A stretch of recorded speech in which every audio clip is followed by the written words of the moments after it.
आज है 19 जनवरी और हम शुरू करते हैं आज के करंट अफेयर्स। पहला है भारत प्रवाह इंडिया अलोंग इट्स शोर्स। ये एक इनिशिएटिव है shipping waterways and ports ministry का। इसका उद्देश्य है कि जो रिवर पोर्ट शिपिंग है इसके इंपॉर्टेंस को कैसे हाईलाइट किया जाए। ठीक है, इसके लिए कई चीज़ें ऑर्गेनाइज की जाएंगी, जैसे इवेंट्स कराए जाएंगे लिटरेचर डायलॉग या कम्युनिकेशन के थ्रू, जिससे कि लोगों में जागरूकता फैले इसके प्रति। फिर है Acer 70th Acer report. Acer का मतलब है annual status of education report. ये एक एनजीओ है प्रथम जिसका नाम है, वो ये रिपोर्ट प्रोड्यूस करती है। ठीक है, और ये काफ़ी इंपॉर्टेंट रिपोर्ट मानी जाती है क्योंकि इसमें एजुकेशन से रिलेटेड डाटा होते हैं।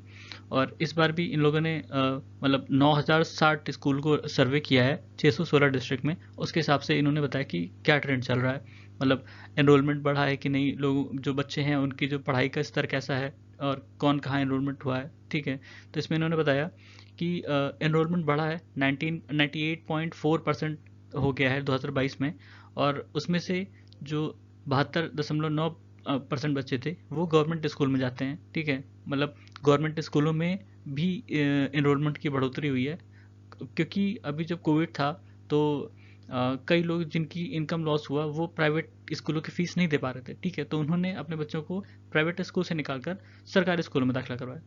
इसलिए ये सरकारी स्कूलों में जो एनरोलमेंट है वो बढ़ा है। ठीक है, और इसमें बताया कि 3 ऐसे स्टेट हैं जहाँ पर लड़कियां जो है वो 10% से ज़्यादा जो है वो स्कूल नहीं जाती हैं। ठीक है, मध्य प्रदेश, उत्तर प्रदेश, छत्तीसगढ़। ठीक, और इसमें बताया कि बच्चों की जो पढ़ने की क्षमता है वो 2012 के लेवल से गिरी है, मतलब जो उसके पहले लेवल था उससे भी ज़्यादा गिर गई रीडिंग एबिलिटी, और गवर्नमेंट और सरकारी दोनों स्कूलों में ये ऐसा देखने को मिला है। फिर है इतालियन हाइड्रो इलेक्ट्रिक प्रोजेक्ट।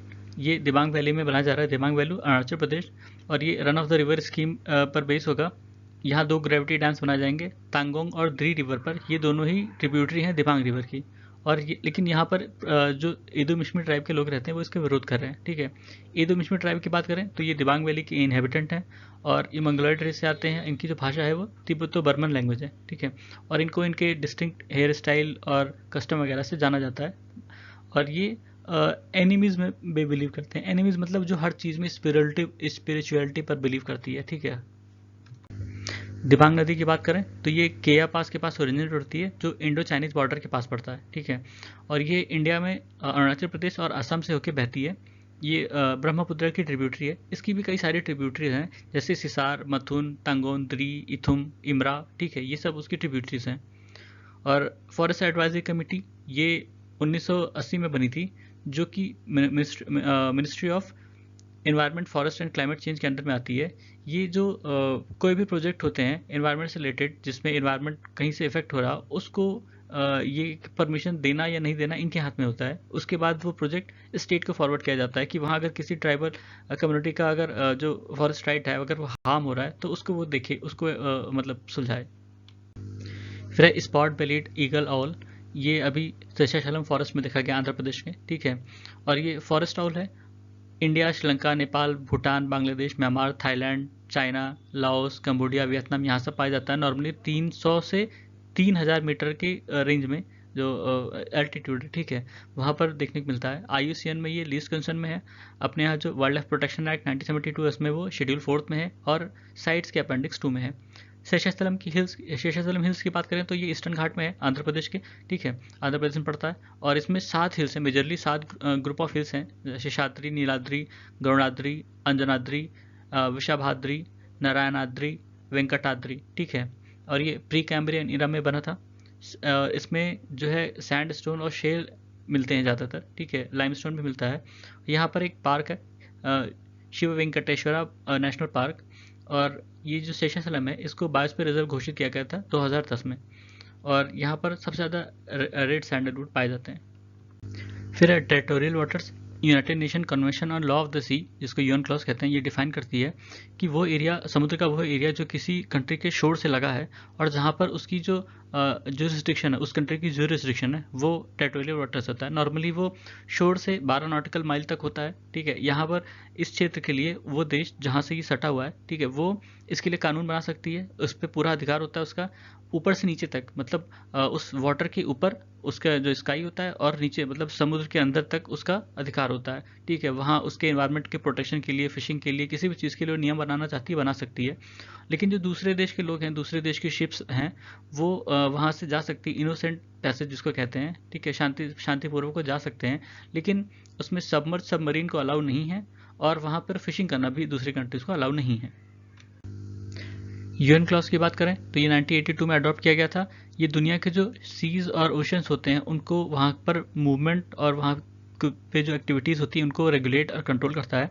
इसमें 168 पार्टीज़ हैं, 167 स्टेट थे और एक यूरोपियन यूनियन, ठीक है। इंडिया इसका पार्टी है, इंडिया ने मतलब इसको साइन किया, अडॉप्ट किया है, और ये सभी मेंबर कंट्रीज़ पर बाइंडिंग है, ठीक है।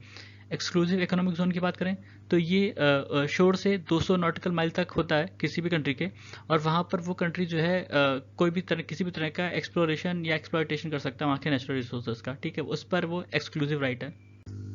फिर है ग्रीन बैक डॉलर को ही कहते हैं, यूएस पेपर डॉलर जो होता है उसको ग्रीन बैक कहते हैं। जब 19th सेंचुरी में डॉलर इशू हुआ था तो उसका जो पीछे कवर था वो ग्रीन था, ठीक है, उस पर जो डिज़ाइन थी ग्रीन कलर की होती है, अभी भी उनकी जो डिज़ाइन होती है वो ग्रीन डोमिनेटेड है, इसलिए उसको ग्रीन बैक कहते हैं, ठीक है।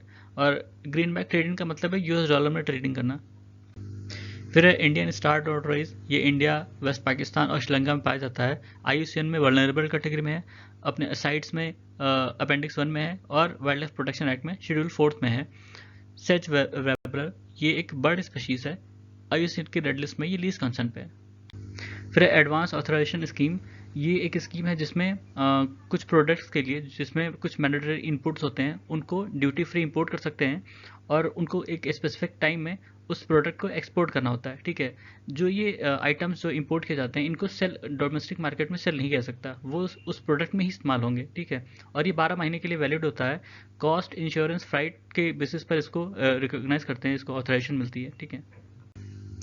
फिर यांगजी फिनलेस पोर्पोइज, ये यांगजी रिवर में मिलती है। यांगजी नदी जो है चाइना में एशिया की सबसे लंबी नदी है, और ये अपनी मिस्टीवियस स्माइल के लिए जानी जाती हैं। ये एक इंडिकेटर होती हैं कि वहाँ का इन्वायरमेंट और पानी जो है साफ़ है, ठीक है। IUCN की रेड लिस्ट में ये क्रिटिकली इंडेंजर्ड है। ये साइड में पोर्पोइज और डॉल्फिन में डिफरेंस दिया गया, देखने में एक जैसे लगती हैं पर एक जैसी होती नहीं है। फिर है यूरोपियन यूनियन ने US और चाइनीज़ कंपटीशन को काउंटर करने के लिए ग्रीन इंडस्ट्रियल प्लान लॉन्च किया है, ठीक है। यूरोपियन कमीशन ने यूरोपियन ग्रीन डील लॉन्च की थी 2019 में। इसका उद्देश्य था कि कुछ ऐसे रेगुलेटरी और लेजिस्लेटिव फ्रेमवर्क जिससे जो यूरोपियन यूनियन का जो टारगेट है नेट ज़ीरो कार्बन एमिशन का 2050 तक उसको अचीव कर सके, और 50 से 55% तक जो इमिशन होता है 1990 के लेवल से कम किया जाए 2030 तक, ठीक है। ये जो ग्रीन डील इंडस्ट्रियल प्लान है ये एक ऐसा प्लान है जिससे यूरोप को एक मतलब एक कह सकते हैं एक जगह बनाई जाए क्लीन टेक और इंडस्ट्रियल इनोवेशन की, ठीक है, जिससे कि वहाँ नेट ज़ीरो एमिशन प्राप्त कर सके, ठीक है।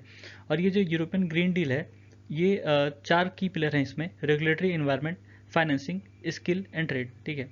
तो ये था आज के हमारे करंट अफेयर्स। सुनने के लिए धन्यवाद।